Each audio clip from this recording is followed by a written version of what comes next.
Vous êtes chez MMA Propagande, bonsoir, et aujourd'hui nous nous retrouvons pour une preview du PFL Paris en compagnie de Mystic Matt, de Shadowski, mais aussi d'un invité, Noé, excuse-moi, des Journeymen. Comment ça va, Noé? Ça va, ça va. Merci beaucoup pour l'invitation. Merci à vous, les gars. Hâte de parler de cette carte du PFL Paris, du retour du PFL, carte qui fait beaucoup parler. Et en tout cas, merci pour l'invitation, les gars. Ça fait plaisir d'être là. Et Shadowski, comment ça va? Ça va, et toi? Ouais, ça va. Mystic Matt? Content d'avoir Noé avec nous aujourd'hui. Yes. Ah, ça va très bien, un feat on a beaucoup parlé sur les réseaux qui devait se faire depuis un moment et c'est le moment venu, donc je suis prêt, je suis hype. Parfait. Bon, on va parler du PFL qui a quand même qui a attiré les regards, notamment pour son main event, Doumbé contre Baki, dont absolument tout le monde parle en France, je vais pas mentir, dont tout le monde parle un petit peu trop, selon moi, hein.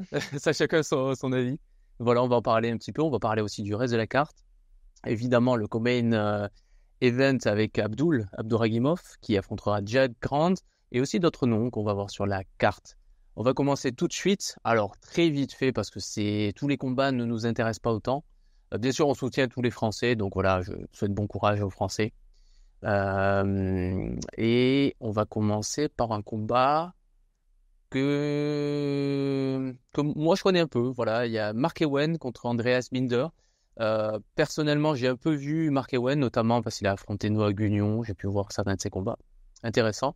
Est-ce qu'il y en a certains qui connaissent? Est-ce que Noé, tu as quelque chose à me dire sur Mark Ewen? Alors, moi, j'ai vu le combat contre Aguignon. J'étais aux premières loges. Même, je dirais, Mark Ewen, très dynamique, très bon striker, très bon prospect surtout. Et surtout, les gars du Bellator. Donc, quand j'y étais et quand on parlait avec les mecs du Bellator à Dublin, ils étaient dithyrambiques sur Mark Ewen. Ils voyaient un très bon avenir. Il avait beaucoup de gens qui le soutenaient.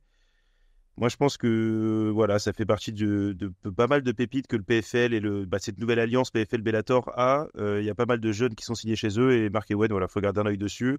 Je connais pas très bien son adversaire, je vais pas mentir, mais je pense que c'est une bonne supposition que de partir du principe qu'il va gagner, je pense. Et voilà, très bon combat. En tout cas, je pense qu'il est là pour gagner. Je pense qu'ils l'ont mis là pour ça, parce qu'il a Je un pense petit aussi. potentiel. Il a un style très sympathique, c'est un striker, assez rapide. Je pense que ça va plaire. Voilà, il était passé à Arès, notamment. Donc voilà, si vous voulez voir un petit combat dans les premières heures, dans les premières minutes, peut-être même du PFL, vous pouvez regarder le combat de Mark Ewen. Mais ensuite, on va passer directement au combat que nous connaissons un peu plus en détail. Parce que pour ma part, je les connais vraiment pas tous. C'est vraiment pas une carte sur laquelle je me suis attardé plus que ça. Alors, il faut savoir que les catégories qui sont mises en avant dans ce PFS, c'est la catégorie des 170 et des 155. Donc, les lightweight et les welter. Une personne qu'on suit beaucoup de chez MMA Propagande, peut-être toi aussi, Noé. C'est Patrick Abirora, Ouais. qu'on suit depuis assez longtemps dans son parcours amateur. Est-ce que quelqu'un veut en parler? Oh, comme vous voulez, hein. Allez, Mathéo. Vas-y, c'est parti. Déjà, Patrick, quelqu'un qu'on suit depuis très très longtemps. On va parler un peu rapidement. Donc, il a fait un combat assez récent. Je ne saurais pas dire. C'était en tout début de l'année, donc en janvier, où il s'est imposé très très rapidement avec un KO très rapide, un KO. Il a dormi clairement son adversaire. Donc, ça a été assez sympa de voir qu'il a la puissance du KO, surtout pour un premier combat où il passe de l'amateur au professionnel. C'est assez important de voir que il n'y a pas eu de temps d'adaptation, même si on peut dire que bon, il a quand même un sacré parcours en amateur. Il venait de finir champion IMAF, donc il a ramené la médaille d'or à la Belgique. Très très impressionnant. Franchement, moi j'ai suivi énormément les IMAF et clairement il a vraiment pris des bourbiers, surtout que les règles IMAF sont assez, on va dire, chiantes. On va dire le contrôle, beaucoup on va dire de Kazakhstanais. Tout ça, on fait beaucoup de contrôles et pris des combats chiants avec des split décisions pas très méritées. Et lui, il a réussi à sortir de tout ça, ou à des combats où même il me semble qu'à la finale, il est blessé. Et il a réussi quand même à mettre KO son adversaire. Donc clairement, il a montré que déjà en termes de skill, il mérite d'être là. Et en termes de mental aussi, c'est vraiment très très fort. Donc j'ai beaucoup d'attentes par rapport à lui en carrière. Son adversaire, je le connais pas énormément. j'ai suivi rapidement. Donc, je pense que ça va être très compliqué pour lui, clairement. Son opposition, elle n'était pas folle. C'est vraiment des organisations, on va dire, perdues. Je pense vraiment il est là pour mettre en valeur Patrick. Mais en fait, je pense que de base, déjà, Patrick, on va pas se mentir, il n'était pas prévu sur la carte. Mais on va dire, avec le buzz qu'il a fait sur les réseaux, et bah, je pense que le PFL lui a fait une place et il a fallu lui trouver un adversaire. Et l'adversaire, bah, on va dire que c'est un adversaire de début de carrière, tu vois, il n'y a rien de choquant par rapport à ça. Je crois que Noé connaît son adversaire. T'as étudié le bon? J'ai étudié le peu d'images qu'il y a de dispo. En fait, surtout, je pense qu'ils l'ont pris parce que lui, il se préparait pour un autre combat qui avait lieu à peu près aux mêmes dates. Donc, du coup, ils l'ont récupéré. Alors, moi, j'ai regardé un combat de Claudio. Je vais pas mentir, j'ai pas fait une recherche extensive. Donc, c'est un combat qui était disponible sur YouTube pour ceux que ça intéresse, mais ne le regardez pas parce que vraiment, c'est pas très pertinent. Mais voilà, je le dis avec tout le respect. C'est un vaillant. Mais c'est pas du très haut niveau. Donc, c'est un bagarreur très ouvert quand il frappe. C'est-à-dire que vraiment, je dirais pas que c'est un fantassin, mais il y a un côté escrimeur, je m'engage, les bras écartés, on voit comment ça se passe. Je dirais pas qu'il est pas réactif, mais en tout cas, il a pas un mécanisme de défense très poussé. C'est-à-dire qu'il contre un peu avec son menton quand même et sa tête. Il se fait beaucoup toucher par des trucs très évidents. Moi, j'ai l'impression en fait, c'est un vaillant, c'est un bagarreur. Il encaisse bien. Soit le mec que j'ai contre qui je l'ai vu, donc qui s'appelle Alexander Yankov pour le citer, soit il avait un peu des éponges dans les mains, ce qui n'est pas à exclure, soit Claudio il est très résistant et voilà. Tu sens qu'il est rapidement en manque de ressources quand même, dès que ça panique un peu, cache contrôle, collé contre la cage. Je pense qu'il est bien physiquement, il est en place, mais c'est quand même un poids léger qui est un ancien poids plume, donc du coup c'est toujours... voilà, je pense que sur l'aspect physique aussi, ça va peut-être être un petit peu plus compliqué de ce côté-là. Je pense que Patrick, normalement, sauf s'il s'est passé quelque chose entre-temps, je pense que oui, c'est un combat qui est là pour qu'il gagne et pour qu'il brille. Je sais pas c'est quoi la nature de son contrat avec le PFL, je sais pas s'il a pu y rester un peu. C'est un one-shot. Ouais. Bah écoute, moi je pense que c'est un one-shot qui va bien se passer en tout cas. Voilà. Ouais, et en tout cas, mais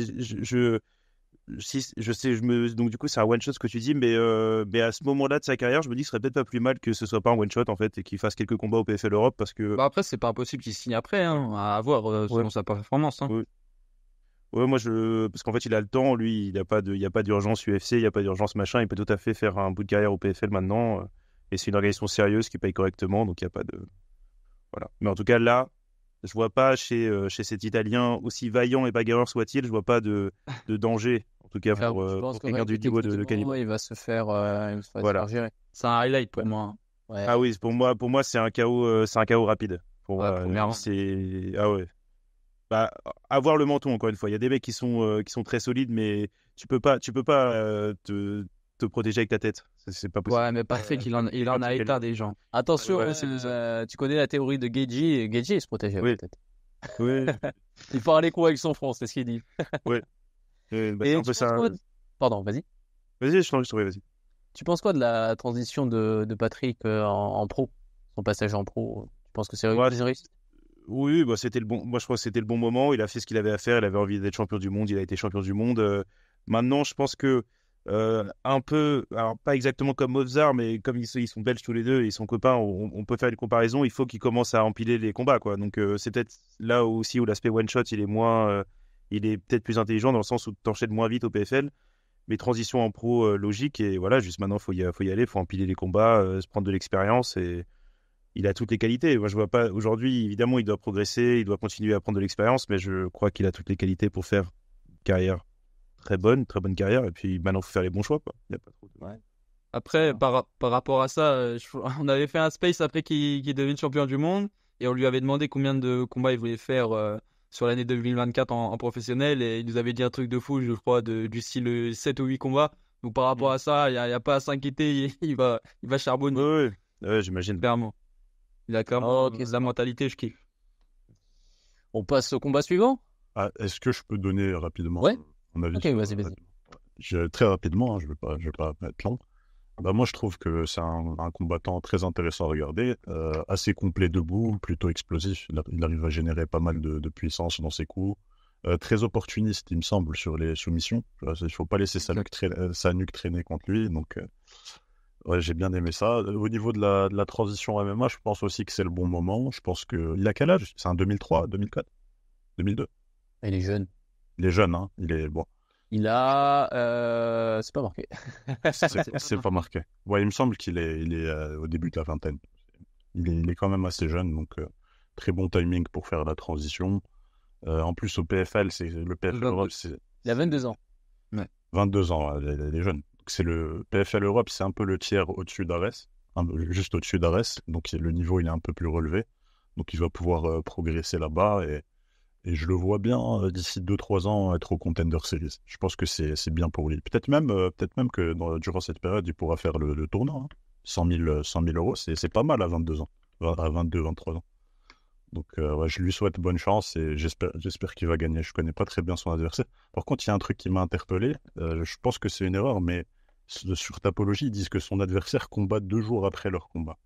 Non, mais c'est ce qu'on disait pas tout à l'heure. En fait, je crois qu'ils l'ont pris pour ça. Le combat était prévu depuis longtemps. Et quand ils ont signé Patrick, ils ont cherché un mec qui était déjà en camp pour un combat, je pense, et D'accord. ils l'ont récupéré comme ça, mais juste que Tapologie est pas à jour, je pense. Ouais, voilà. Donc son combat, il est annulé. Ah, très bien. Après, on sait pas, peut-être qu'il a un bon rythme. J'espère pour lui. Hein. J'espère pour lui. Ou bien il va simuler un KO et il va combattre 2 jours après. Ouais, ou alors il est malin, ou alors il est en train de nous la faire. Ouais, c'était tout. Ça marche. Allez, combat suivant. Donc, combat suivant, Yazid Chouchan contre Ignacio Capella. Ignacio, j'imagine. Ouais, donc, qui connaît ce combat? Qui connaît ce combattant? Je pense que Mathieu, tu connais. Ouais, j'ai un peu regardé ce qui se faisait des deux côtés. Mon Chouchan, on connaît un peu plus, en tout cas. J'ai parlé un peu de son adversaire avant, donc j'ai pu noter plusieurs aspects de son jeu. Il a d'assez bons low kick pardon, sur la jambe avant, surtout quand c'est un match-up droitier contre droitier. Après, par contre, ses attaques sont vraiment ultra prévisibles. Il se lance beaucoup vers l'avant avec des crochets larges.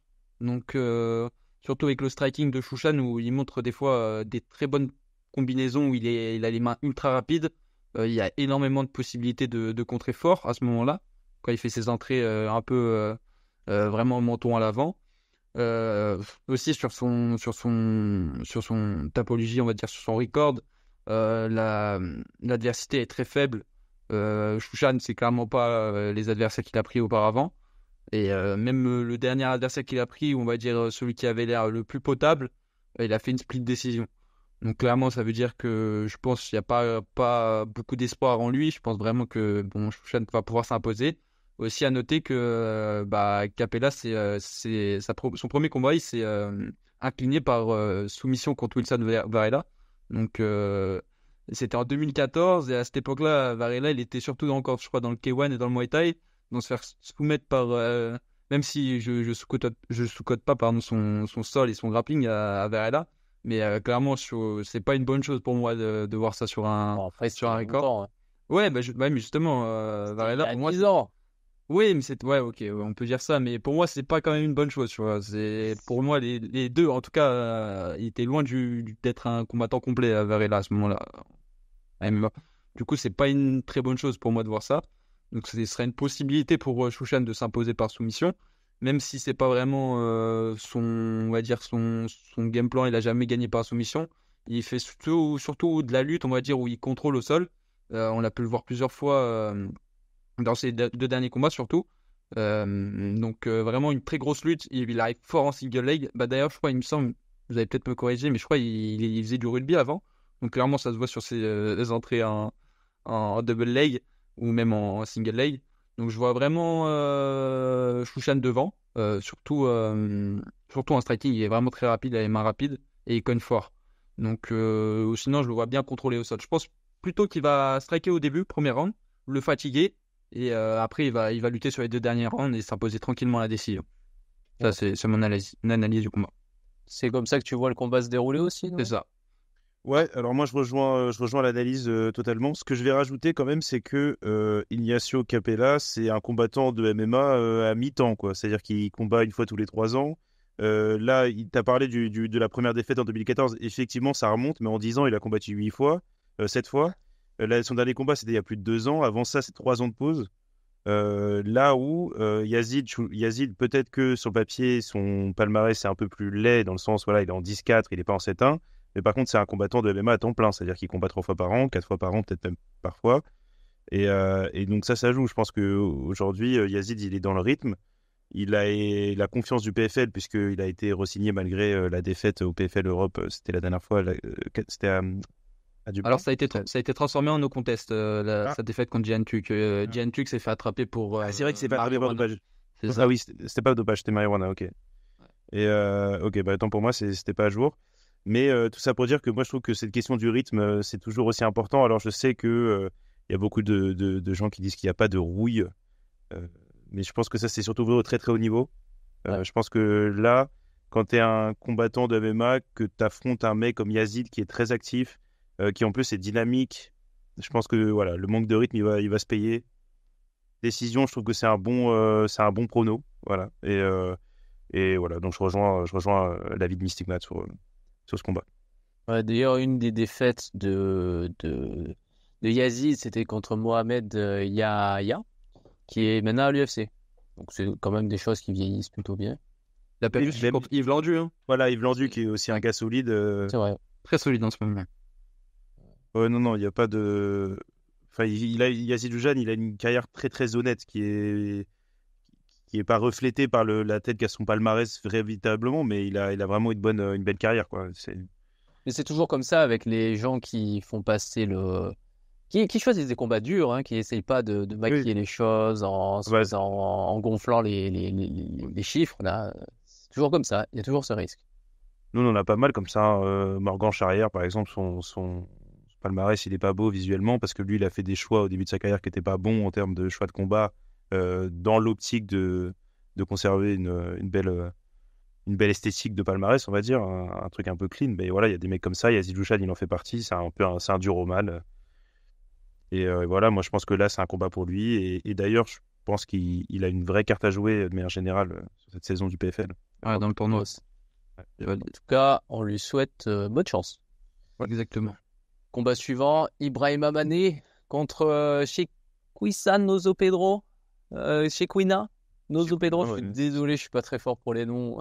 J'ai peur de faire des catastrophes. Voilà. Un néerlando-angolais, ce qui nous permet de passer un bonjour à Demarte Peña, qui est angolais aussi, qui combat le lendemain. Non, il est. Ah oui, si, il combat, oui, non, c'est son adversaire, enfin Abou Younousov qui a pull-up, c'est vrai. C'est vrai. Tu veux nous en parler, Noé moi, je peux parler de chez Kina. J'ai regardé un peu, voilà, encore une fois, c'est comme Claudio, j'ai pas fait une recherche extensive, mais alors c'est marrant parce je vais parler de Francis Ngannou, pas pour faire des comparaisons de niveau, mais il y a des phases de striking. Vous savez, parfois, à l'époque, on disait de Francis Ngannou qu'il avait une espèce de striking désordonné. Et puis quand ça touchait, tu pouvais faire tous les bons choix techniquement en défense. Il te touchait une fois au milieu du désordre, il t'éteignait. Par exemple, la séquence contre Jairzinho Rozenstruik, c'est le truc où tout le monde dit Rozenstruik il fait tous les bons choix de défense technique. Et puis de toute façon, ça ne sert à rien parce que tu prends une patate dans le vide et c'est comme ça. Et chez Kina, il a un truc un peu similaire, c'est-à-dire que c'est pas très propre comment il frappe. C'est vraiment, il envoie un peu ses bras au pif, c'est très curieux, mais il a la patate bien nourrie, quoi. Il est très musculaire. Dès qu'il touche, les mecs ils se font marquer. Moi, je regardais son combat contre un mec qui s'appelle Adrian Zeitner, où en fait, première patate, il est marqué. Le mec il se met à saigner, c'est vraiment, voilà. Et tu sens que dès qu'il touche, ça fait très mal. Par contre, voilà, et là c'est le gros point où je pense que Ibrahim Amane il va le massacrer, c'est la lutte, c'est compliqué parce qu'il a le défaut des gars très musculaires qui est que c'est compliqué d'être comment dire, un peu souple et mou au sol, et vraiment il y a un peu un phénomène tortue sur sa carapace, quoi. C'est-à-dire qu'il a beaucoup de mal, il se fait retourner super facilement, c'est presque comique sans être drôle, hein, bien sûr, mais il y a un côté, tu sens que voilà, et alors j'attribue ça sûrement au fait que peut-être le sol de Jazz c'est pas son truc, mais il a vraiment, je crois que il n'est fait que de muscles. Il y a un truc comme ça, c'est voilà. Donc c'est ce qui m'a marqué.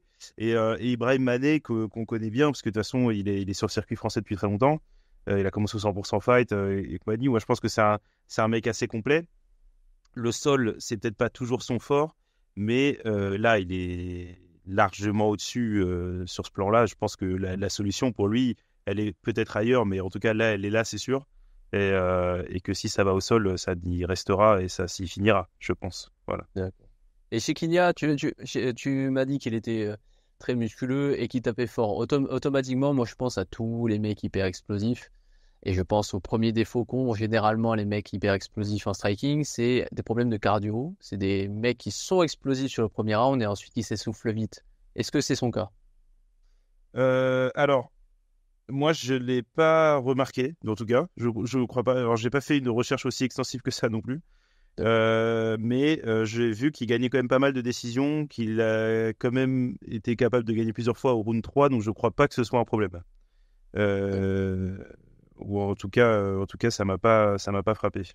Voilà. Donc le game plan est simple, il faut amener au sol.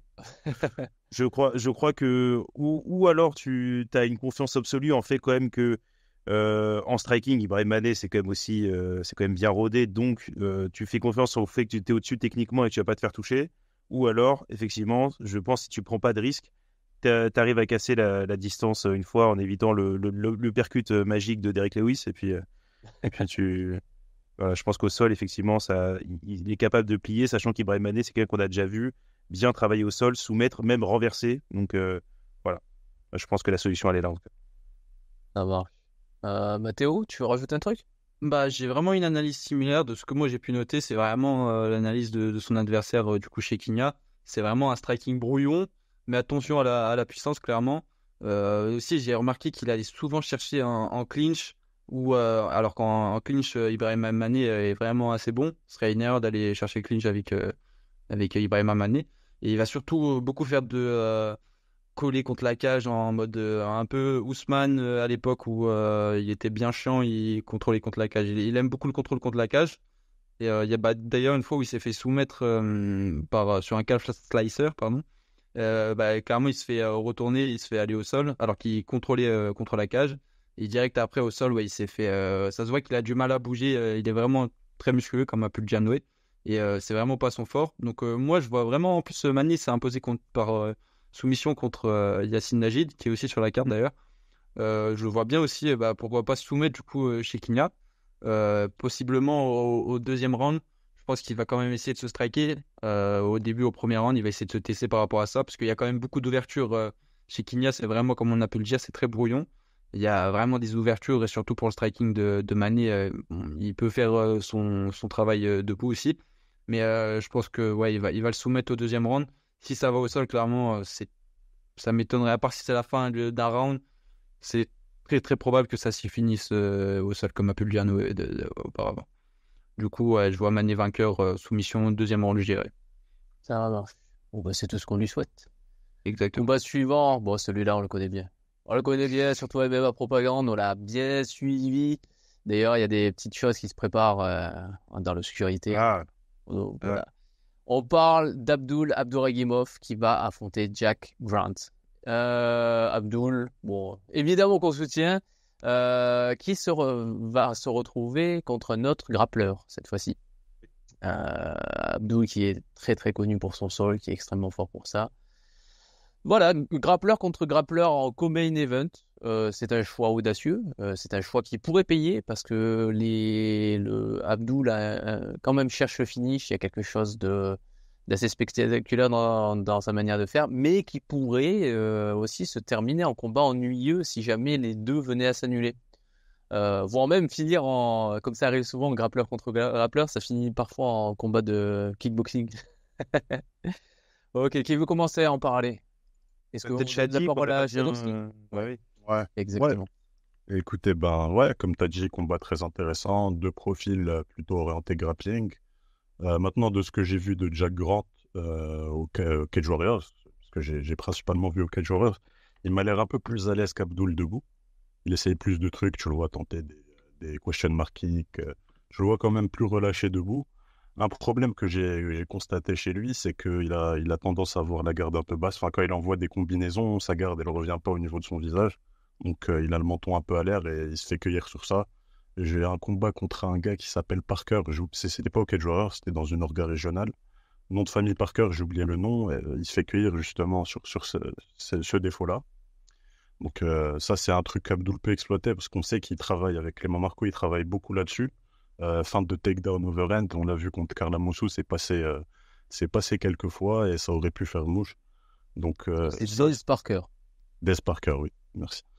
Donc, si j'étais Abdul, j'essaierais de tenter ça. Je pense que ça peut vraiment passer contre Jack Grant, et il n'a pas le menton le plus solide du monde. Donc, ça, c'est un truc à exploiter. Au niveau de la lutte, je donnerais quand même l'avantage à Abdul.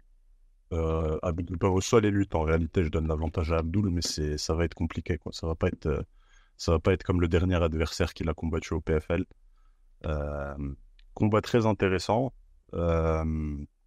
Si je devais donner un prono, allez, je vais dire décision. Décision 29-28. Pour moi, ça va être effectivement un combat ennuyeux. Je sais que le camp Abdul respecte beaucoup l'adversaire. Je sais qu'ils vont se préparer en conséquence. Et pour moi, ouais, ça va être 29-28, un peu boring, mais Abdul va gagner quand même. Clairement, ça va être unanime, ça va pas être split. Je vais dire Abdul round 1, round 3, et Jack Grant va prendre le round 2. Ça, c'est un prono précis. Voilà, prenez-en de la graine, les autres. C'est comme ça qu'on fait. Ça se mouille pour de vrai. Ok, Noé, t'as un truc à rajouter? Ouais, bah en fait, comme vous avez un peu dit, il y a deux routes dans les combats grappleur-grappleur. C'est soit un truc de kickboxing qui est souvent un petit peu désordonné, mais souvent drôle, soit c'est un peu la route qu'on appellera Barnaoui-Wilson. Le dernier combat de Barnaoui, c'était un peu ça. Moi, je crois que, comme vous, je pense que ça va être du grappling, match de la DCC, un truc un peu similaire. Ce qui fonctionne bien pour Abdul, c'est que c'est quand même pas un mec inactif. C'est un gars qui marque les esprits, qui marque les points. Donc du coup, dans des optiques comme ça, au niveau de la décision, ça fonctionne souvent bien pour lui. Ou alors même, s'il y a une faille de finish, il la prendra. Voilà, je vais prendre le pari que Jack Grant, c'est quand même un mec qui défend très très bien au sol. Je pense pas qu'il va... Sur un 3 rounds, j'ai du mal à les imaginer se fatiguer au point qu'il y en a un des deux qui fasse des horaires grossières. Donc je pense que la décision Abdul, c'est un bon compromis. Moi, je pense qu'il va prendre les 3 rounds. Voilà, si tout le monde se mouille sur des scores un peu plus précis, moi je pense qu'il va prendre les 3 rounds parce que c'est un grappleur actif en fait. Je trouve que ça, c'est très en MMA. On sait que ce qui marque les esprits des juges, c'est ça. Voilà, donc je pense qu'il va être actif les 3 rounds, qu'il va gagner les 3 rounds. Puis voilà. Comme vous l'avez dit en intro, choix curieux de placer un combat qui risque de faire grappleur contre grappleur en co-main event. Mais bon, voilà. Voilà. En tout cas, Abdul, je le crois meilleur. Et bah, c'est tout ce que je vous souhaite, évidemment. Voilà. Ça ressemble un peu à des combats, tu sais, sur la scène régionale pré-UFC, entre deux prospects anglais, par exemple. Genre, par exemple, un gars anglais qui bat Jack Grant, il peut prétendre à un contrat UFC. Au minimum, un combat au Contender Series. On sait que ça va pas arriver pour Abdul, mais c'est juste pour dire à quel point c'est un challenge intéressant pour Abdul. Oui, parce que c'est vrai qu'on l'a peut-être pas assez dit, mais Jack Grant, c'est sérieux, quoi. C'est au-delà des victoires. Tu regardes, voilà, et tu regardes ses défaites surtout. Alors, on va pas prendre ce qui date d'il y a trop longtemps parce que ça n'a plus vraiment d'importance. Mais si tu prends ce qui a été fait ces 5-6 dernières années, voilà, qu'on dise aux gens, ces 3 défaites contre Yaragi Sardari, qui est un ancien champion qu'on a vu à Arès, qui va être au tournoi de l'Octagone du 1 million.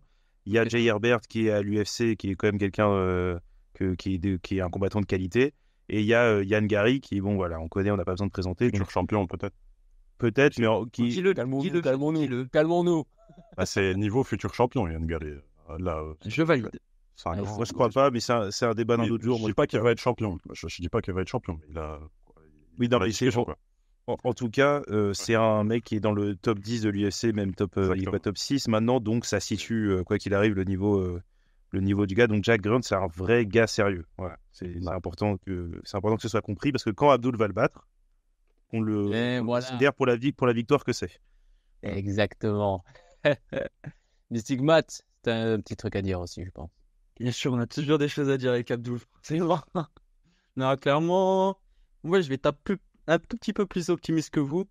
Vraiment, enfin, je sais pas si je suis un peu biaisé ou pas, mais Abdul, pour moi, au sol, je l'ai trop vu actif, et toujours à chercher la soumission, toujours chercher le finish. Et cette mentalité-là, je me dis que elle va finir par payer sur ce combat. Alors, je veux dire, même si, en plus, apparemment, de ce que j'ai entendu, c'est que il me semble, il est beaucoup moins à l'aise au sol, sur le dos, que quand il est sur l'adversaire, Jack Grant. Donc, avoir Abdul sur soi, je pense que c'est une des pires choses à vivre. Et moi, franchement, j'ai envie de pronostiquer la soumission. Je sais pas, parce que je pense qu'il va le. Enfin, on a pu le voir sur son dernier combat contre Brad Wheeler. Le nombre de transitions qu'il fait avant d'avoir la soumission et de vraiment serrer en si peu de temps, franchement, c'est genre incroyable pour moi. Genre, j'ai vu ça, quand j'ai vu ça, il a passé sur tous les changements de grip et au final, il va pour serrer. Bon, après, clairement, c'est pas la même niveau d'opposition, mais j'ai envie d'y croire en tout cas. Et ouais, je vois bien une soumission et pourquoi pas aller au troisième round. Moi, je vais pas non plus m'aventurer sur une soumission, mais ouais, je le vois bien soumettre au troisième round. En tout cas, les gens de Tapologie sont d'accord avec toi, puisqu'ils sont 80% à voir Abdul soumettre Jacques Grant. Ouais. Donc, je sais pas si c'est hyper risqué comme prono. C'est plutôt la Ouais. décision qui a l'air risquée, mais bon. Pour On ma sait que part, oui, pardon, vas-y. on sait que les gens de Tapologie aiment bien donner des pronoms un peu fancy, Ouais, farfelu. définis. Ouais. Bah, c'est normal, il y a pas c'est pas des paris pour l'argent, on peut se permettre de se lâcher un peu, Bah ouais, ça fait plaisir. carrément. Alors voilà, pour ma part, je vais suivre Mathéo sur la voie de la non-objectivité, mais je pense que je vais faire pire parce qu'il n'y a pas de limite. Voilà, avec Abdul, je le dis clairement, je suis totalement biaisé. Abdul va rouler sur Jack Grant, ça va paraître facile. Soumission round. Je vous le dis. Oh, let's go. J'avais envie de le dire, mais je me suis dit, j'abuse pas trop. Spinning back kick à la Costa. J'ai pas cette limite. Non, je pense que honnêtement, je pense que Abdul est injouable au sol en MMA. Je pense vraiment. Faut le dire. Il y a d'autres choses, c'est possible. Par exemple, à chaque fois qu'il affronte un mec qui cogne fort, ouais, ça fait peur. Un gros lutteur, ça pourrait faire peur. Mais alors un mec au sol, je pense vraiment qu'Abdul est injouable. Donc voilà, petite soumission. En plus, ça va être un truc joli. Ah bah oui, de toute façon, avec Abdul, c'est toujours un truc très technique. Il va prendre son bras, il va le plier en quatre, il va faire des origami avec ses membres. C'est ça. Ah, d'ailleurs, c'est dommage qu'Abdul participe pas au tournoi cette année. Ouais, Triste. Il aurait- Je suis en deuil encore. Je pense qu'il y avait vraiment l'opportunité, surtout maintenant qu'on sait que cette saison, il n'y aura pas les gars du Bellator, il aurait pu faire quelque chose de très sympathique. Moi, je le dis, il aurait gagné le tournoi. Ah, ouais, possible, bien hein. sûr. Ça aurait été. Moi, je le dis, je vous le dis, il aurait Je sais gagné. pas, on sait qu'il y a déjà dedans ou on n'a pas d'infos. Pas à ma connaissance. Je pense pas qu'ils aient donné le roster. J'imagine qu'il y aura Clay Collard et compagnie pour la catégorie lightweight, mais je pense qu'avec le départ d'Aubin Mercier, il y avait quand même un petit truc à faire pour Abdul. C'est dommage. Et alors je suis désolé parce que je viens à la pêche aux infos, mais ils font les welters cette année ou pas pour aussi? Oui. Probablement. Et parce que non, Romain Desbiennes, ils vont pas l'appeler pour le tournoi, non? Qu'est-ce que c'est le tournoi Europe? Non, parce qu'il non, il est du coup, signé par le PFL de World. Ouais. Mais du coup, je sais pas il est pas un peu dans l'entre-deux, malheureusement. Mais...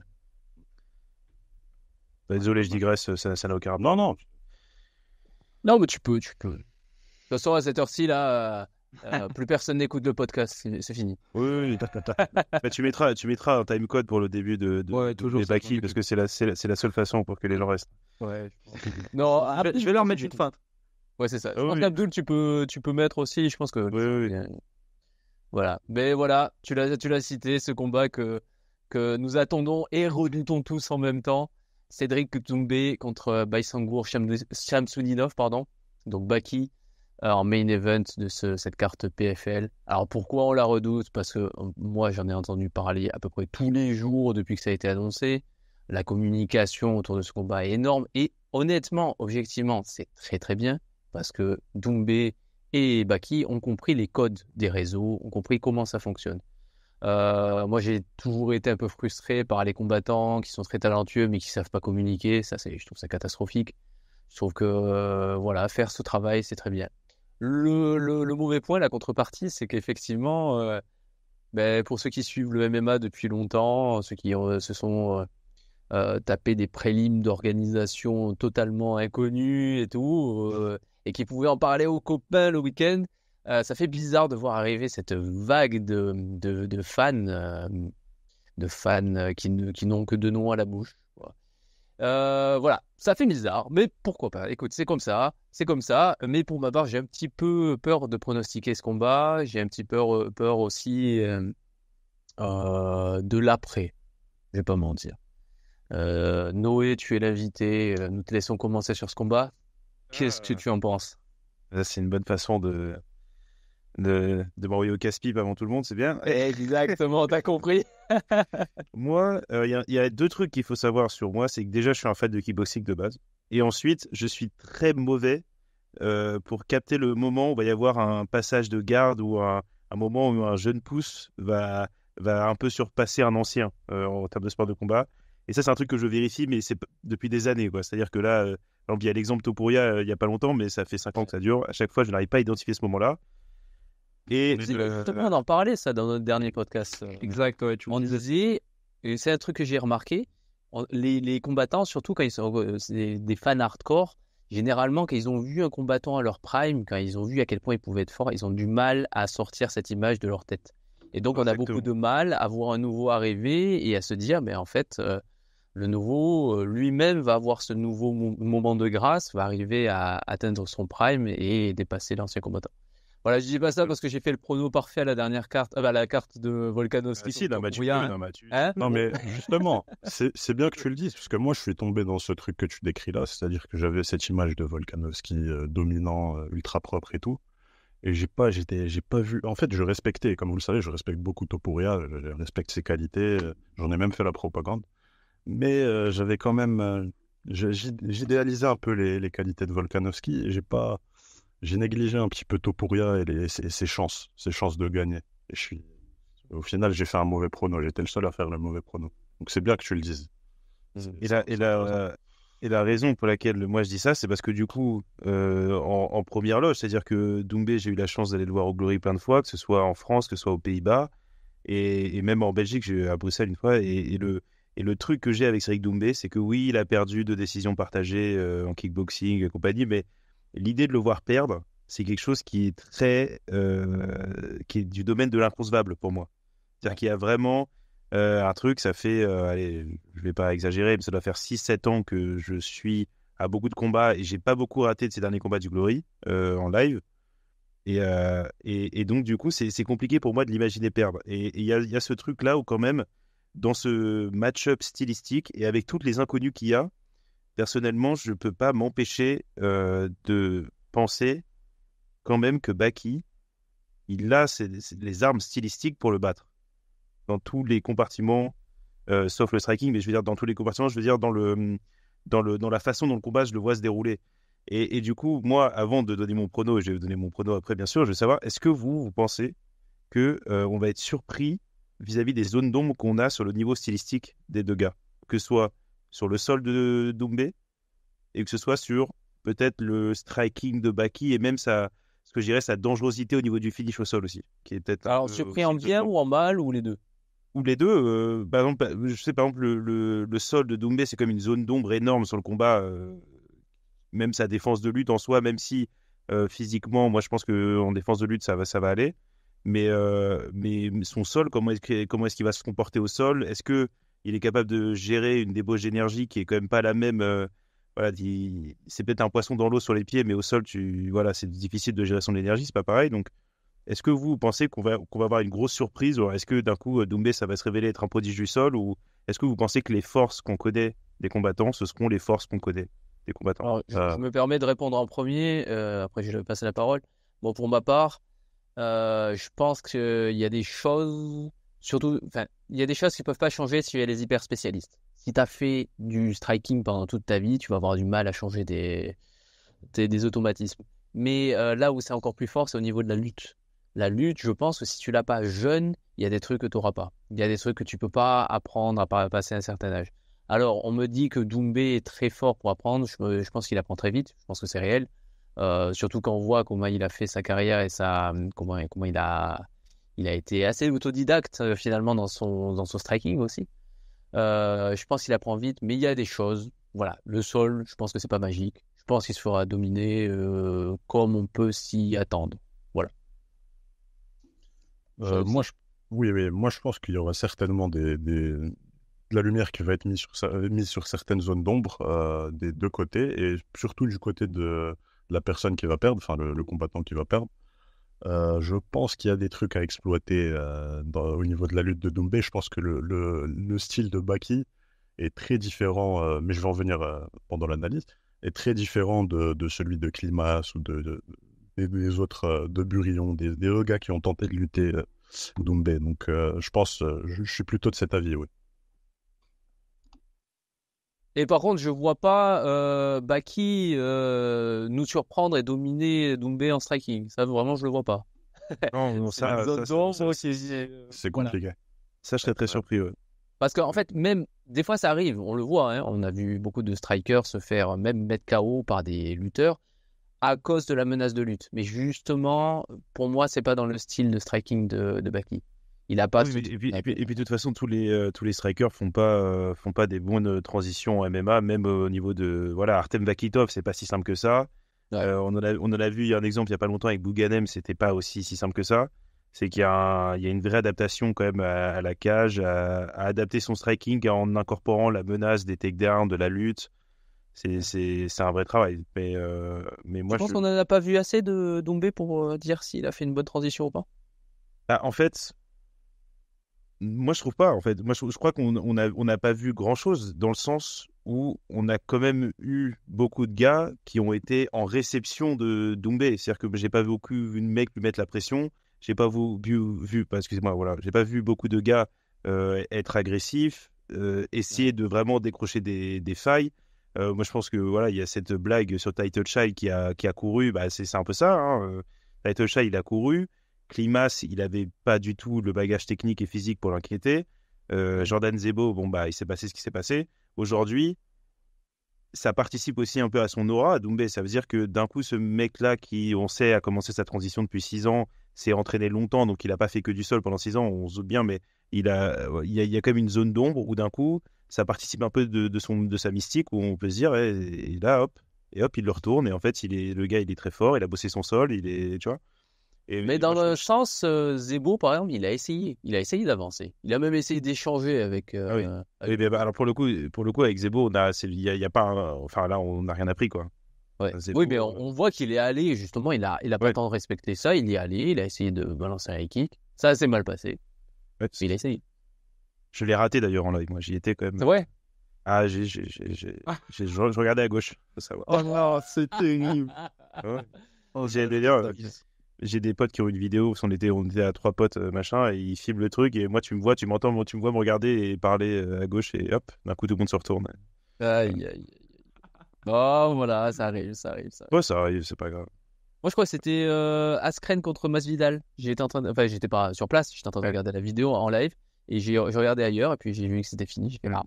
Ouais, ça arrive. Mais Enfin bon. Oui. tout ça pour dire que je crois pas qu'on ait appris pour l'instant beaucoup plus de choses sur Doumbé que c'est un bon striker. Mais ça, Et Klimas qui le met Ça- au sol. Si je me souviens bien, Klimas l'a mis au sol. une fois, ouais, au Ouais. deuxième round, en fait, il le time sur une tentative du percut. Mais, et ça, c'est. Ouais, vas-y, Shadi, excuse-moi. Non, désolé, tu peux y aller. Non, mais en fait, ce que tu dis là, moi, je trouve que ce qui est vrai sur le climat, c'est une question du timing. Ça peut permettre d'ouvrir une discussion sur Baki, qui est quand même un. Alors, je sais pas si c'est un truc qui se dit, mais un expert en timing sur les balayages, c'est quand même assez impressionnant. Et du coup, est-ce que ce moment-là qu'on a vu contre Climat, c'était juste une erreur d'inattention, ou est-ce que c'est un vrai truc à exploiter? Et est-ce que Baki va pouvoir s'en servir pour euh, rentrer un balayage et emmener le combat au sol, par exemple? Moi, j'aimerais avancer quelque chose sur l'affrontement stylistique. Je trouve qu'on a tendance à faire un raccourci sur Baki sur sa lutte. On a tendance à se dire, bon, c'est peut-être son nom en off qui fait ça. On s'imagine toujours le lutteur qui balance des double legs, voire même qui plonge dans les jambes, tout ça. Baki, c'est le contraire. C'est un judoka. C'est un judoka et j'adore ce style. J'adore ce style, je le dis. Ce style de lutte, je veux dire, mais il a besoin du striking pour pouvoir entrer en distance de judo, pour moi. Il a besoin d'être droit, il a besoin de rentrer vraiment proche de l'adversaire pour pouvoir faire ses balayages. Ses balayages sont très propres, mais je trouve qu'il y a une zone, un temps, comment dire, une petite phase de striking qui me semble assez dangereuse contre un mec comme Doumbé. Ah ben, il va falloir fermer la distance à un moment. Ça, c'est le moment dangereux par excellence. Est-ce que aussi, voilà, est-ce que là, il va en prendre une? Est-ce qu'il a la tête dure? Est-ce qu'il a la tête plus dure que Zebo? Moi, je pense. Après, ça, c'est mon avis. Et quand est-ce qu'il va falloir, quand il va falloir fermer la distance, comment est-ce qu'il va se comporter? Est-ce qu'il va en prendre une? Est-ce qu'il va pas en prendre une? Alors, le menton, c'est un truc, mais Zebo, je pense que beaucoup de gens seraient tombés. Le coup était magnifique. Le coup était magnifique. C'est vraiment Zebo qui s'est mis dans une position. Oui. C'était un appel, quoi. C'était vraiment ouais, non. Je pense que là, même Baki, s'il prenait ce coup, il dormirait, je pense. Mais je pense pas qu'il se mettra dans la même situation. Est-ce que, Mystigma, tu veux dire un truc qu'on t'a pas entendu depuis tout à l'heure? Moi, je vais être moi, j'ai clairement pris parti dans cette guerre. Clairement, sur Twitter, j'ai beaucoup de tweets où j'ai clairement montré quel camp j'avais choisi. Ah. Donc, ouais. Tout ce que je vais dire, c'est faut prendre en compte que si vous voulez vous en prendre à quelqu'un, c'est Mystic Matt sur Twitter. Le 7 mars. Ouais, c'est moi qui vais prendre encore. Ouais, il fait sa pub. Non, Il fait même sa pas. pub, on se crède. Bah après, si je pense que ça va être surtout les fans de Doumbé qui vont arriver, si Baki perd, ils vont envoyer des gifs, je vais passer une sale soirée. Mais dans ce que je pense, c'est eux qui vont passer une mauvaise soirée, pardon. Ouais, je pense que surtout moi le point qui va être très important, ça va être le point physique. On sait que Doumbé fait des très petits cuts, donc qui est à peu près à 81-82 kilos dans la cage, alors que Baki il va arriver avec 86-87. Je pense que au niveau déjà, ça va beaucoup l'aider au niveau de l'appréhension, au niveau de tout ce qui est judo, tout ça. Si à un moment il réussit à coller, et bah clairement Doumbé à un moment, si en plus t'as pas la technique et si t'as pas le physique, t'as plus rien pour te rattraper, c'est très difficile. Puis il paraît qu'il est bien affûté, Baki, en plus. Ouais, Il se dit là. bah ouais, moi ce que j'ai peur, c'est que il a pas laissé transparaître beaucoup de choses, mais le peu qu'il ait laissé, c'est vraiment, je dirais que il arrive pour tout casser. Bon, après, je ne doute pas que Doumbé est dans la même mentalité, surtout avec le trash talking qu'il fait, bah, il a pas vraiment le autre choix que prouver.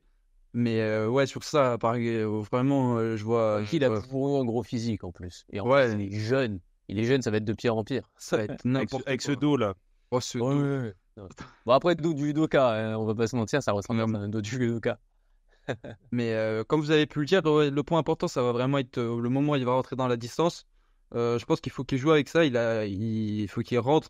Enfin, il faut qu'il le fasse hésiter, Doumbé. Il faut qu'il le fasse déclencher à des moments et qu'il prenne ce moment-là où il a déclenché pour ce timing pour l'amener au sol. Et je pense que si par exemple Doumbé finit au sol au premier round, ça va être très compliqué sur la suite parce que niveau cardio, je pense qu'il va s'épuiser. Certes, on a pu le voir faire des 5 rounds en kickboxing, mais l'appréhension, c'est pas la même chose. Clairement, quand tu passes 3 à 2, voire 3 minutes au sol à lutter pour te relever, au niveau des bras, après, pour striker, c'est plus la même chose. C'est clairement un tout autre combat. Et moi, je pense que Baki va réussir à le faire, surtout notamment à son judo. Si vraiment la meilleure des choses qu'il pourrait faire, c'est mettre la pression à Doumbé, ce qui sera très, très difficile. Et le mieux, c'est, comme vous avez pu le dire avant, je crois que c'est Jay qui l'a dit, s'il est contre la cage, bah, pour les balayages en judo, ou même s'il colle en clinch à ce moment-là, bah, ça va vraiment être le point le plus important. Mais attention, il faut faire attention au moment où il rentre dans la mi-distance. À ce moment-là, Doumbé, clairement, c'est un sniper. Donc, va falloir rentrer au bon moment et sortir au bon moment. Et je pense que Baizangour va pouvoir le faire et qui va s'imposer. Je vous laisse dire votre prono avant et après, je dirai mon prono. Yes. Juste un truc, tu as parlé de la communication, tu as parlé des fans, tu as parlé de tout ça.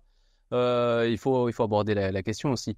Doumbé, une de ses armes, c'est pas juste le striking, il y a aussi tout le trash talk, toute cette capacité à parler, tout ce qui se passe dans les médias. Il est incroyable pour ça. Il est unique en France. Et même dans le monde, il n'y en a pas énormément qui savent faire ça. Hein. Il y a des Connors, évidemment, des mecs comme ça, mais franchement, ils sont une poignée. Moi, il y a un truc qui m'étonne un peu, c'est quand Baki, on fait comme s'il était hyper expérimenté, comme s'il avait, parce qu'il a 2 combats de plus que Doumbé en MMA, et en plus ces combats-là, ils sont quand même peut-être de plus haut niveau, je trouve. Mais par contre, il a 22 ans. Il est jeune. Et ce truc-là, cette machine médiatique, il a jamais eu en face de lui. Il a jamais eu Doumbé qui essaye de faire ça face à lui, qui a toute sa horde de supporters avec lui. Est-ce que vous pensez que Baki va réussir à bien le vivre? Par exemple, sur ce qui se passe dans la cage, Mystique, il parlait de tu découvres des doutes quand tu es confronté à la première fois à quelque chose, que ce soit par exemple la première patate que Doumbé va mettre ou la première phase de clinch ou de préhension que va mettre Baki. Je pense que pour ce qui est de l'aspect mental et psychologique et de la pression, c'est un peu pareil aussi. C'est-à-dire que Doumbé, on a la certitude qu'il peut gérer ce genre de truc parce qu'il l'a fait à multiples reprises, il l'a fait en France, il l'a fait ailleurs. Baki, que je crois être effectivement un peu plus mature et un peu plus peut-être mentalement fortifié que Zebo ne l'était, il y a un moment aussi, il va le découvrir à l'instant T, c'est pas Arès. Je pense qu'il peut avoir toutes les certitudes qu'il veut. Il y a un moment, tu rentres, il y a 20 000 personnes. Et alors, je sais pas combien de personnes vont être contre lui, je sais pas c'est quoi le taux, machin, mais je pense que c'est le genre de truc que tu découvres que à l'instant T. Est-ce que ça va l'affecter? Oui, obligatoirement. Est-ce que ça va l'affecter au point de heurter sa performance et sa qualité dans la cage? Je suis pas certain. Mais, euh, mais je pense qu'aujourd'hui, beaucoup de certitudes, comme beaucoup de certitudes qu'on croit avoir sur le niveau dans la cage, je crois que beaucoup de certitudes sur l'aspect mental vont être vérifiées à l'instant T. Je pense que il y a l'idée que tu t'en fais, il y a ce qui se passe vraiment quand tu es au milieu de l'octogone et que tout le monde crie, quoi. Ouais. Shadowski, tu veux rajouter un truc? Par rapport à l'aspect mental, bah, Ouais, ou autre chose. je m'appelle pas Rust, donc je suis pas apte à faire des analyses psychologiques, mais comment dire. Moi, j'ai pas l'impression que Baki soit atteint. Je pense que déjà, il a appris de l'expérience Zebo, je pense. Je pense pas que ça va l'affecter plus que ça. Mais non, moi, de loin, en tout cas de loin, moi, j'ai pas trop suivi. Je suis pas trop sur Twitter, à part quand il faut retweeter des trucs d'Enava Propagande. J'ai pas l'impression qu'il soit particulièrement affecté par le trash talking de Cédric Doumbé. Je sais pas. Ok. Ouais. Moi, je crois qu'il se tient à l'écart, hein, beaucoup de Ouais, de très tout ça. discret. Moi, Il répond quand il je faut sais. répondre, mais sans Voilà, c'est ça. Et puis surtout, Ouais, mais justement. il répond bien. très intelligent, Ouais, exactement. il répond bien. Là, comme Ça, j'ai vite fait suivi sur Twitter. Effectivement, il a l'air plutôt à l'aise. Mais justement, le fait d'être à l'écart, est-ce qu'il va se rendre compte de... Enfin, je sais pas, imaginons, tu rentres au PFL et tu vois toute la salle, ça sera sûrement pas comme ça, mais toute la salle qui crie un truc genre Baki t'es mort ou un truc comme ça, des gimmicks de Doumbé. Est-ce que ça va pas faire, je sais pas, un poids en plus? Ça doit être vraiment impressionnant, je trouve. des sorties médiatiques qu'il a dit, enfin de ce qu'il a pu dire, c'est que au final, ce qui va compter, c'est que ils seront enfermés dans la cage. Il y a que ça qui compte pour lui. Donc au final, je me dis qu'il met vraiment à côté tout ce qui va se passer au niveau l'entrée, le public, les réseaux. Je pense vraiment à ce niveau-là, il a mis une bulle autour de lui et il attend juste le moment où la cage va se fermer et que l'arbitre va lancer le combat, hein. Je pense. Après, c'est que ma supposition, hein. L'ambiance d'Arès, c'est pas la même. Ouais, mais je pense que Shadowski, il a dit un truc qui est vrai aussi, c'est que, alors c'est un peu cruel à dire, mais d'une certaine façon, Jordan Zebo a marché pour que les autres courent. C'est-à-dire que là, aujourd'hui, il y a plus de...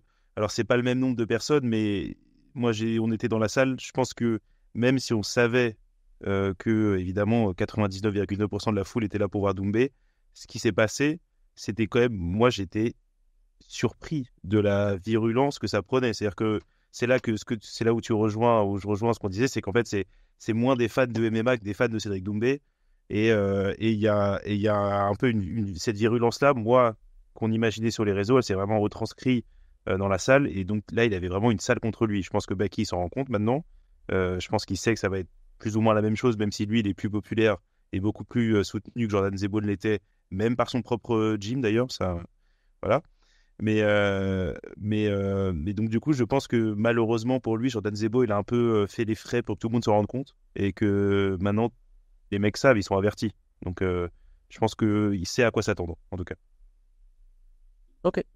Ouais. Ok. Est-ce que vous voulez vous lancer dans des pronos? Est-ce que vous voulez tenter attends. des pronos? Attends, 2 secondes, j'ai pas donné mon analyse. Ah, vas-y. Je voulais analyser le truc, moi aussi. Ouais, vas-y. Et d'ailleurs, je vais me mouiller, je vais être le premier à donner un prono. Mais au niveau de l'analyse, au niveau des forces de Baki, Baki, c'est quelqu'un qui a un bon jab. il a un bon jab, mais il s'appuie pas trop dessus. Il veut pas mettre de la puissance dessus. C'est juste pour contrôler la distance. Et en fait, tout ce qu'il envoie debout, c'est pour casser la distance et coller son gars contre la cage en bodylock. Donc il a son jab et il a aussi le gazelle punch. Ouais, qu'il Gazelle envoie Punch. beaucoup.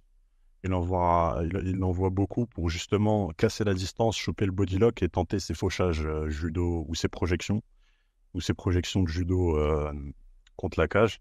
Donc ça, c'est sa force principale chez lui. Par contre, j'ai remarqué, pour moi, le combat qui montre le mieux les qualités et les défauts de Baki, c'est celui contre Bobby Palette, il me semble, à l'ARES. Bobby Palette qui est en Exact. 6-0.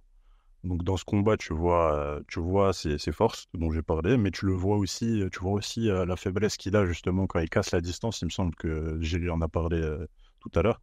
Quand il casse la distance, il a tendance à laisser des ouvertures et Bobby Palette l'a contré 2-3 fois. Il a mangé 2-3 check hooks en essayant de casser la distance. Donc ça va falloir faire gaffe contre Doumbé. Par contre, un avantage par rapport aux autres gars que Doumbé a combattu, donc Limas, c'est que il tente pas des takedowns classiques, tu vois, contre la cage double leg.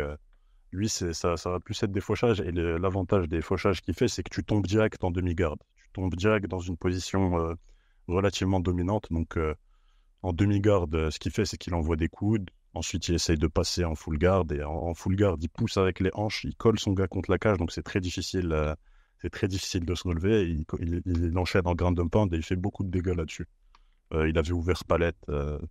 Il avait réussi à faire beaucoup de dégâts sur cette position. Donc ça, je pense que c'est un truc potentiellement exploitable sur 5 rounds contre Doumbé. Aussi, je pense que contrairement aux autres adversaires que Doumbé affrontait, il n'aura pas cette peur. Pavel Klimas, j'avais vraiment l'impression qu'il flippait. Je sais que les combattants flippent pas et tout ça, mais contre Klimas, j'avais vraiment l'impression que Klimas avait peur de Doumbé. Tous ses takedowns étaient téléphonés.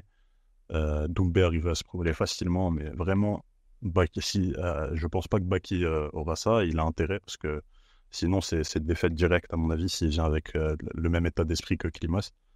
Donc, pour moi, ouais, aussi, un autre avantage du fait de tenter, faire les takedowns que fait Baki, c'est que Doumbé, quand tu tentes un double leg sur lui, tu peux l'amener momentanément au sol, mais il est très puissant et très explosif. Du coup, il se relève très rapidement. Tu vois, c'est difficile de maintenir Doumbé au sol. Klimas avait réussi, mais ça a duré une fraction de seconde, quoi. Il s'est relevé directement. Donc ça, c'est un avantage que je vois côté Baki. Côté Doumbé, il kick pas, donc il n'y a pas de chance à ce qu'il se fasse attraper la jambe. Il a une approche très boxe. Depuis la fin de sa carrière au Glory, il boxe, quoi, surtout. Il n'envoie pas beaucoup de kicks, donc ça, c'est bien en MMA. Il a une garde un peu plus basse qu'en kick. Et de bons body shots, très bons body shots Doumbé. On l'a vu à tous ses combats d'MMA, pour l'instant, il travaillait très bien au corps ses adversaires. Donc sur 5 rounds, ça peut payer, ça peut être très bien pour lui. Donc moi, C'est en 3 rounds. c'est 3 x 5, c'est pas 5 fois. Ok, ouais. Bon, 3 rounds. Bah, ça peut, sur 15 minutes aussi, ça peut être pas mal. Donc moi, mon prono, ça va être, je vais donner un prono, je vais me mouiller, ça va être 29-28 Baki, split. Et je pense que les hardcore, les vrais fans de MMA, ils vont tirer leur chapeau à Doumbé parce que il n'aura pas été ridicule, quoi. Il va faire une belle performance. Il va pas, voilà quoi, il va pas démériter. Enfin, il va faire une belle performance et il aura le respect des hardcore, pas des casus de Twitter, mais là, je pense que voilà, on y Voilà. C'est qu'une Shadow décision aussi. serrée, c'est le pire pour nous. Ok. Pour la bonne ambiance du MMA français, une décision serrée, c'est vraiment la pire chose qui peut arriver. Genre. Ah ouais Parce que, parce que, tout ça. non, mais surtout, c'est la seule façon de pas fermer ce chapitre, quoi. Ouais. Une décision. Et aussi, un truc que je voulais dire par rapport à ce match-up, c'est que je comprends vraiment pas. Ça fait 2 prospects français quand même qu'on envoie au casse-pipe, auxquels on met une pression énorme. Et je pense, enfin, c'est dommage quoi, de sacrifier des jeunes de 22-23 ans comme ça. Moi, ça me dérange moins que ça va me déranger pour Zebo. Parce que Zebo, je sais qu'il y a des gens qui ont essayé de vendre une intrigue, mais c'était évident pour qu'ils voulaient bien le voir, quoi. Zebo, il a été Mais sacrifié. Zebo, il y a eu une espèce de narratif que ce mec-là, c'était un super bon lutteur. Il a le dos large. essentiellement, et beaucoup de force. Il slap Et- des gens, il casse des Voilà. octogones. Ouais, mais c'est ça, mais c'est un peu ça. Là où Baki, je trouve qu'il y a une vraie logique dans sa carrière Ouais. de prendre ce combat et de l'avoir mis là. Après, Ouais. effectivement, c'est un pari qui peut être perdant, mais il sera jamais trop perdant pour Baki, je crois. Il est Ouais. trop jeune pour que ce soit si endommageant que ça, tu vois. Moi, j'aurais Et, préféré. En plus, je pense qu'il fera pas les erreurs de communication de Zebo après coup en disant oui, Non, j'ai ça, perdu, c'est- mais au fond, ouais. j'ai pas perdu. Donc lui, il a l'air d'avoir plus de recul. Et après, je vois un intérêt quand même à faire ce combat-là. C'est tout simplement de prendre la hype et de prendre la Et pour lumière sacrifier. qu'a Doumbé. Oui, non, mais Et puis, sûrement un si je peu suis financier Baki aussi. là, si j'étais Baki là et que j'avais 22 ans et je devais affronter quelqu'un, je pourrais choisir Doumbé. Je me dis, mais lui, je vais l'amener au sol, je vais le finir, mais tout le monde va me voir. Et ça, c'est l'UFC. C'est la route Surtout- pour et puis- l'UFC. Et puis surtout que financièrement aussi, ça doit être un. Bah oui. Voilà, Oui. mais c'est un vrai truc. C'est vrai que parfois, moi, j'oublie ça quand j'analyse les match-ups, les machins, mais en fait aussi, ça, c'est un vrai truc. Il y a un chèque au bout d'un moment. Le mec, il est jeune, il a une carrière à construire, tu vois. Et qui sait, tu vois, si tu te blesses dans 2 mois gravement, tu vois. Donc, il y a aussi ça, tu vois. Ça aide. Et maintenant Ça aide qu'on sait que, ça aide à accepter. maintenant qu'on sait que Doumbé n'ira pas à l'UFC et qu'il prend, quoi qu'il arrive, il prendra de gros cachets au PFL, pourquoi ne pas lui ramener un mec d'Europe de l'Est, une version améliorée de Pavel Klimas, pour qu'il continue parce à que- progresser. Parce que le PFL, qu'on le veuille ou non, et que eux-mêmes Ils veulent l'acceptent vendre des ou non, voilà, ils ont qu'une seule soirée qui marche à l'année. C'est la soirée à Paris, pour l'instant. Et en fait, je dirais même, c'est la soirée avec Doumbé. Parce que Ouais. le reste du PFL Europe, ça marche moyen. Le PFL aux USA, c'est une catastrophe. Les salles sont vides, personne n'achète le pay-per-view, c'est catastrophique. Là, les mecs, ils se rendent bien compte. Et d'ailleurs, je pense qu'ils se mordent les doigts de pas avoir été à la défense, parce que les 40 000 places, ils les auraient vendues. Ouais. Sûrement moins cher, mais ils les auraient vendues, je pense. Mhm. Non, je sais pas. Et voilà, la réalité du PFL, c'est que là, c'est leur plus gros combat médiatique de l'année. À part Ngannou quand il reviendra. Et encore, voilà, il y a une Ouais, distinction à faire sur l'appétence locale, l'appétence internationale. Les marchés sont différents, donc voilà. Mais là, c'est un combat titanesque pour eux. Je pense que c'est la seule soirée où ils font de l'argent de l'année, je pense. Ils sont bien. Je pense. Après, je suis Ouais. dans les petits papiers de personne, mais le reste de l'année, c'est catastrophique, le PFL. Quoi qu'il arrive, en tout cas, le perdant, ça sera dommage, quoi, c'est pour sa carrière. Il y aura un gros frein à la carrière d'un des Oui. deux, et je trouve ça vraiment dommage au niveau matchmaking. Là, je pense qu'on a sacrifié Zebo. Il pourrait faire un comeback, mais c'est terrible le niveau com. Alors déjà, ça va prendre du temps. Et puis lui, il n'est pas aidé par, je pense, ce qu'on lui a dit après le combat. Alors nous, on est encore une fois, je suis pas dans le secret des dieux, j'en sais rien, je sais pas ce Mhm. qui se dit, machin. Mais la réaction qu'il a là, c'est la réaction d'un mec qui est pas bien entouré depuis sa défaite. Voilà. La réaction qu'il a actuellement médiatique. Et alors je jette l'opprobre sur personne, mais les médias qui continuent de l'inviter et qui nourrissent un peu ce sentiment-là, sans le nourrir. Oui, c'est malveillant. Oui, sont il y a, capables. il y a un entre-deux un peu. C'est un jeune de 22 ans un peu en perdition qui vient de se faire un peu humilier devant la France entière. Tu nourris d'une certaine façon un peu aussi son fantasme un peu de revanche. Le truc qu'il dit sur Adesanya Pereira, c'est lunaire. Ah, c'est incroyable. Ça n'a aucun sens. Ça Et veut dire c'est- que des gens lui ont confirmé. Ça veut lui dire, ouais, t'inquiète. Bah, Franchement, c'était serré. Non, mais ça veut dire que je pense, et alors peut-être que j'ai tort, et donc je m'avancerai pas à l'affirmer, mais je pense qu'il n'a pas eu une discussion dure d'après-combat. Ouais. Discussion où on lui pose, on lui dit, écoute, bah, c'est fini, quoi. T'as perdu. Moi, je pense qu'il était mal entouré après le combat et aussi avant. Et Voilà, je pense ça, que- voilà, on peut avoir tous des soupçons, mais moi, je suis assez d'accord avec toi là-dessus. Voilà.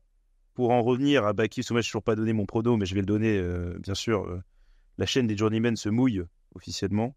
Moi, je vois que deux issues, soit un KO premier round de Doumbé, soit une décision pour Baki.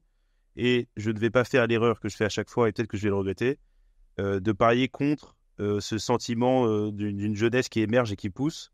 Et je vais pronostiquer une victoire par décision de Baki. Je vais même pronostiquer une victoire un peu chiante par décision de Baki. Je pense, dans ma tête, j'ai peur, mais je pense que ça va être un combat un peu ennuyeux. Et en fait, je vois bien sur l'aspect physique, Baki complètement prendre le contrôle du combat et finalement même si je suis pas si confiant que ça dans sa dangerosité au sol et sa capacité à finir, je suis assez confiant sur ses capacités à maintenir Doumbé au sol étrangement. Et donc, je vais pronostiquer qu'il va faire ça pendant 3 rounds. Voilà. Donc toi, tu t'imagines carrément la pire, Ouais, je suis pire- défaitiste aujourd'hui. Oula. le pire truc possible. C'est-à-dire que non seulement ça va être un combat à la décision, mais en plus de manière ennuyeuse. Et ça, Ouais, je pense quand que ça va être même, un peu c'est chaud. incroyable parce que c'est le combat de l'année pour la France. C'est un des combats qui a fait le plus de bruit entre deux combattants français depuis je sais pas quand. Enfin, je sais pas quand c'était la dernière fois. Et toi, tu veux que ça se termine de manière ennuyeuse. Ah, j'ai pas dit je veux. Moi, je veux un chaos flashy. Je le prends. C'est fantastique. Moi, je crois que la pression d'assurer le spectacle, elle est sur Doumbé essentiellement et uniquement sur Doumbé. Parce que euh, lui, il vend pas une carrière de MMA, il vend une expérience dans la cage presque pour les fans. Il vend un truc un peu fantastique. Et ce qui est accentué par le chaos de Zebo. C'est-à-dire que maintenant, les mecs qui suivent pas le MMA à l'année, ils se disent putain, mais le mec, il va mettre une droite à n'importe qui, tout le monde va tomber. Donc la pression de produire un combat spectaculaire, elle est uniquement et exclusivement sur Doumbé. Je pense que Baïsango, elle en a rien à foutre. Il va arriver et lui, il est là pour gagner parce que c'est une victoire en plus sur son palmarès et c'est une victoire de prestige dans le sens, peut-être pas dans le sens MMA du terme, mais dans le sens populaire du terme. Donc, De je toute crois pas façon, du tout. peu importe comment Ouais. il gagne, Baki, s'il gagne à 22 ans, s'il gagne Doumbé, c'est incroyable. Pour lui, Voilà, pour moi, son palmarès, c'est génial. Mais par contre, ce que tu dis là, ça soulève un vrai point, c'est-à-dire que si Doumbé avait l'occasion de gagner le combat un peu en le pourrissant, je suis pas sûr qu'il le ferait. Parce que je crois il y a sûrement une vraie pression de faire un combat spectaculaire parce que je suis pas sûr. Alors, ça je le dis avec des guillemets, mais je suis pas sûr que le grand public se rend compte de l'écart de niveau qu'il y a entre Jordan Zebo et Baki. Ah ouais, alors c'est terrible. J'ai vu des trucs sur Twitter où ça comparait Baki et Zebo et je voulais m'arracher les yeux. Et en fait, du coup, moi je crois il y a un phénomène où ces fans, ils pensent que la première droite, Baki, il va tomber. C'est parce Et que ils ont vu ça, une fois. ouais, mais c'est pas représentatif de ce qui s'est passé avant, quand même, des autres combats de Doumbé.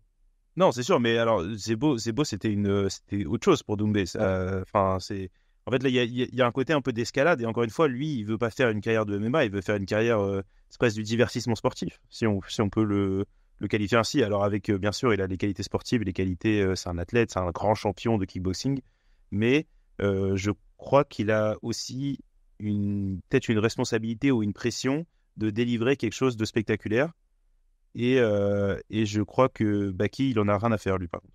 Et que je le vois lui faire la misère pendant 3 rounds. Et je pense que ça va être un combat un peu chiant. Voilà, Ouais. c'est mon prono. J'ai fait un prono très précis. Voilà, comme ça, on pourra pas me reprocher de pas m'être mouillé. Ouais, mais c'est moins précis que le show de Shadowski qui a carrément pronostiqué la Il a réaction du public hardcore. Ce Shadowski, il a pronostiqué une split décision. C'est quand même. C'est une split La décision, mais en plus, il a dit et les fans hardcore vont être. Ils vont tirer leur chapeau à Doumbé. Ah, je pense. Je pense. Non, par contre, Ça, ça, je c'est suis du pas pro. d'accord. On attend, Ah, on si les attend fans hardcore, si, je sais pas. Ah, mais je pense que quoi qu'il arrive, même si, imaginons, il y a une décision qui est complètement litigieuse et tout, le perdant, il va se faire allumer. Il y aura pas de, Oui, comme d'hab. il y aura pas de, tu vois, et ouais, ouais, non, je suis pas sûr. Moi, j'ai peur de la semaine menant au combat, j'ai peur de l'après, mais je pense que voilà, c'est comme je l'ai dit, bon, comme on avait discuté avant d'enregistrer, moi, c'est pas. Je comprends l'appétence, je respecte l'appétence et je comprends l'impact et le positif que ça aura sur le MMA. Ça m'empêche pas de pas apprécier ce qui se passe autour de ce combat d'un point de vue spectateur, purement. Voilà. Et je pense, et c'est vrai que c'est un truc qui est relié il y a pas longtemps, je pense que Doumbé, il a un peu été loin avec Nassourdine. Je pense que ça, c'est un truc qui aura des conséquences. Voilà. J'ai pas su pas du tout su. Bah, c'est-à-dire que Nassourdine, je crois qu'il n'est pas du tout le trash talk, c'est pas pour lui. C'est pas du tout son truc. Et il prend les choses très à cœur, ce qui est son droit. Mais c'est vrai que quand t'es habitué un peu à ce truc-là de Twitter, à ce jeu, c'est vrai que tu te dis presque que lui, il a des réactions un peu trop intenses. Mais en fait, c'est son droit de refuser ce truc-là totalement. Et oui, il a eu des mots. Il l'a traité de chien, en gros, c'est ça, je crois. Doumbé a traité Imavov de chien, si tu veux, et c'est pas passé du tout. Voilà. Oui, en gros, il faisait un peu. Enfin, Imavov et Baizonko, ils sont amis. Du coup, Imavov a défendu son ami et il a clairement fait sous-entendre que, en gros, Nassourdine faisait de la lèche, on va dire, clairement, Pour le dire poliment. Ouais, c'est ça. Pour le dire avec des mots qui ne feront pas bannir la chaîne et Beba Propagande. Oh, on n'est plus à ça près. On n'est plus à ça près. On n'a pas peur. Mais non, mais tout ça pour dire que je respecte et comprends le fait que ce combat va amener des bonnes choses pour le MMA aussi. Mais en tant que fan, moi, voilà, je vais regarder pour l'enjeu sportif que ça. Et parce qu'encore une fois, je suis un fan de kickboxing depuis longtemps et parce que Baki, c'est un gros prospect. Mais j'ai apprécié pas y prendre part. Voilà, on va dire ça comme ça.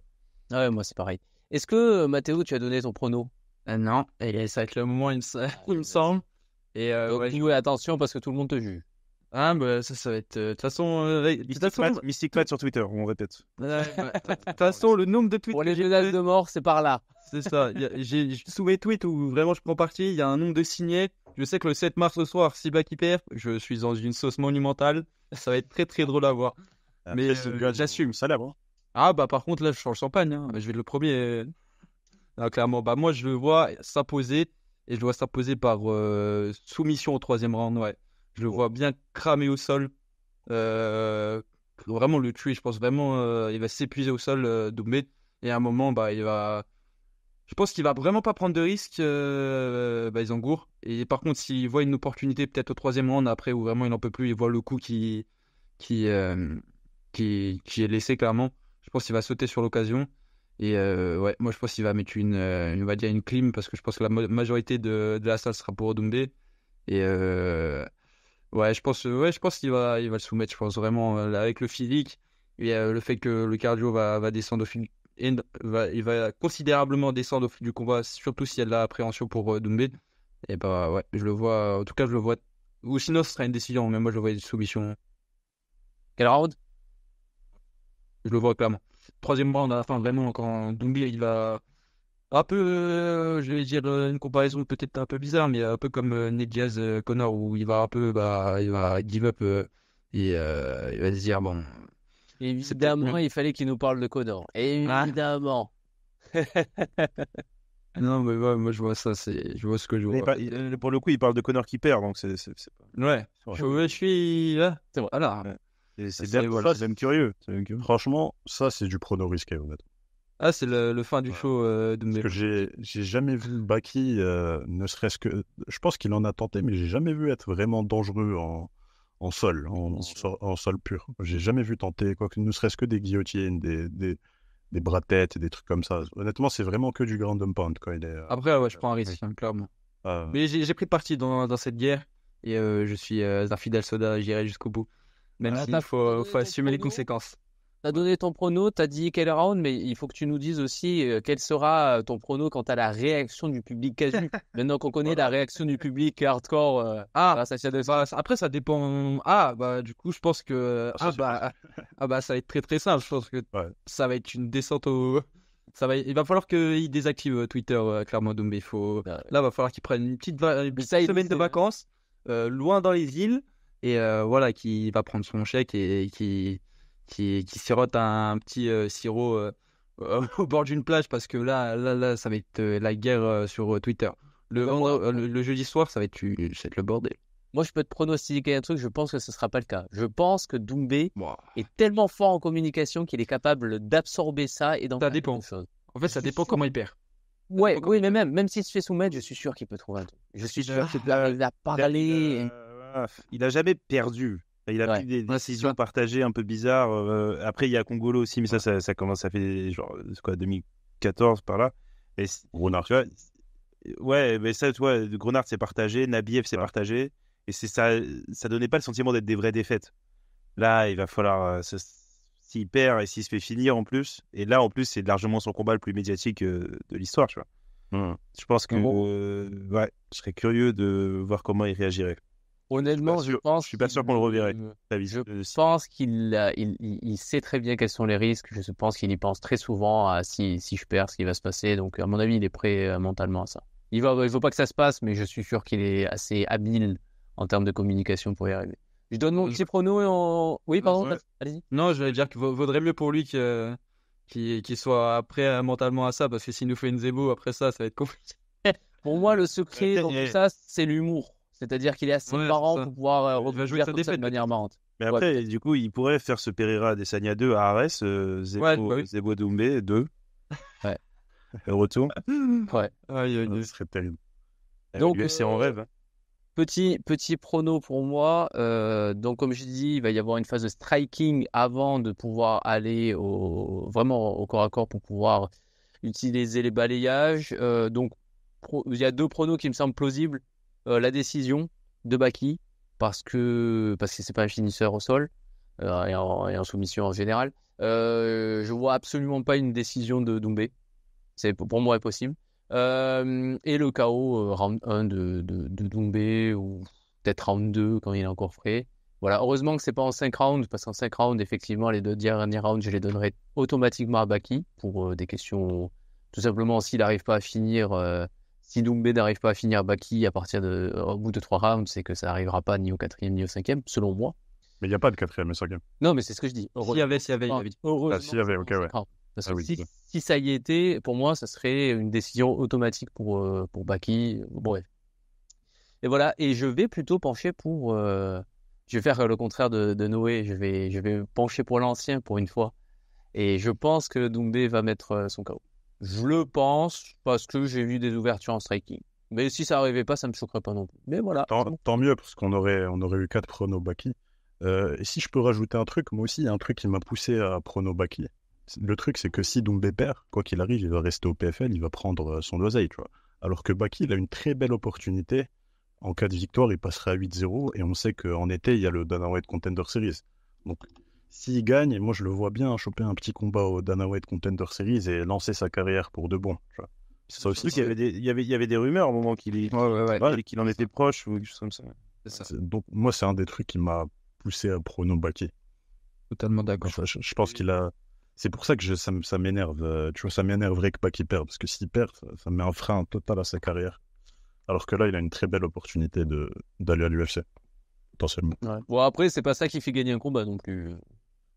De quoi? Même Oui, si... mais je vois ce qu'il veut dire. Il y a un truc sur l'avenir du MMA français où Non, tu sais ça qu'il y en a serait un des peut-être. deux qui. Non, mais j'ai assez développé mon analyse pour donner un prono Baki. Oui. Je me base pas que sur ça, tu vois. Non, mais je veux dire, je comprends bien, c'est peut-être même plus. C'est même mieux que Baki gagne pour l'avenir du MMA français, je pense. C'est Parce que ça fait un vrai prospect. C'est sûr. Mais après, une fois dans la cage, tout ça comptera pas, quoi. Oui, à la J'ai pas rigueur, donné ça la ajoute main. de la pression. Peut-être encore plus, ouais. Peut-être, ouais. Je vais pas donner mon round pour le KO et je dis round 1. Hein? Voilà. Et là, Je vais désormais mon ennemi. Prépare-toi. Ouais, pour moi, c'est logique. S'il y a KO, c'est round 1, je pense. Mais... Round 1 ou peut-être round 2, tu sais, des fois il y a des échanges justement, ça se met au sol, ça recommence le round et là ça donne une deuxième chance au striker de placer ce qu'il a à placer et tu vois, ça donne des chances de ne pas se faire surprendre à nouveau par la même chose. Mais voilà, je pense que ça va se finir round 1. Ben c'est fini, hein? C'était bon, c'est une longue Un carte, classique. PFL, voilà. Bon, en tout cas, Noé, donc de la chaîne Les Journeymen, je te remercie d'être passé, c'était très sympathique. Mais merci pour l'invite, les gars. Et voilà, pour les auditeurs qui sont encore là, il y aura match revanche sur ma chaîne prochainement. Prochainement, on va se mettre d'accord avec les mecs. Et en tout cas, merci de m'avoir accueilli dans cette bonne ambiance. avec plaisir. Et on verra qui. Ben, finalement, on est d'accord sur tout, sauf le main event. On a un dissident. Divergence. Le problème, c'est qu'on est en divergence avec le mec qui sort de son meilleur jour de prono de l'année. Donc, voilà. Ouais, justement, C'est ça que c'est un peu chiant. j'ai passé mon prime là. Là, je ne peux que Ok. décliner. Ah, t'es dans le déclin. Bon, bah écoute. Mais en tout cas, voilà, on va. Merci de m'avoir accueilli et abonnez-vous à la chaîne de MMA C'est Propagande. vrai. Likez la vidéo et abonnez-vous. Et des journeyman. Abonnez-vous à la chaîne MMO Propagande et allez voir la chaîne Les Journeymen. Bon, on dit ça, nous on est petits comparé à ta chaîne, donc voilà, on te fait de la pub quand même. Pour ceux qui Ouais, connaissent merci, pas, merci beaucoup. allez soutenir Noé, la chaîne Les Journeymen sur YouTube. Merci les amis. À la prochaine les gars, à la prochaine Mystic Match, Annie, Noé, ciao. Allez.